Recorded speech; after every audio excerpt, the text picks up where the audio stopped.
Doctor साहेबांनी 1975 पासून सकारात्मक राजकारण करत राहिले। वडीलधारींचा, माता भगिनींचा आशीर्वाद राहिला, तरुणांची साथ राहिली। म्हणून बुलेटवर बसून डॉक्टर साहेबांनी आतापर्यंत जे काय आपल्या जिल्ह्यासाठी करू शकले ते त्यांनी केलं। पोट तिडकीने काम करत असताना अनेक सहकारी कमवले। मी काल ताकपिकीमध्ये होतो, नाही सकाळी होतो, बामणीत होतो। मी जाता जाता असंच गाडीमध्ये चढत असताना मला एका वडीलधाऱ्यांनी हातात घेऊन ओढून घेतलं।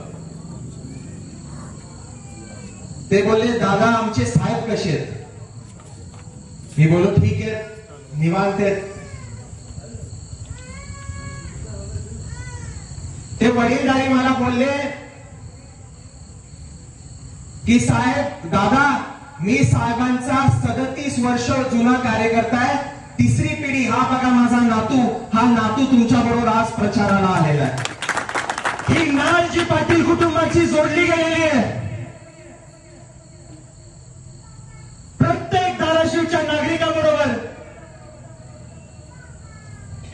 त्याच्यामुळे आणि ते एकमेव कारण आहे ज्याच्यामुळे महायुतीच्या 5 आमदारांनी, 2 विधान परिषदेच्या आमदारांनी, या राज्याच्या मुख्यमंत्र्यांनी, देवेंद्र फडणवीस साहेबांनी, अजित काकांनी आणि या देशाचे पंतप्रधान श्री नरेंद्रभाई मोदींनी हा निर्णय घेतला की तिकीट दिलं तर अर्चना राणा पाटलालाच तिकीट मिळालं पाहिजे।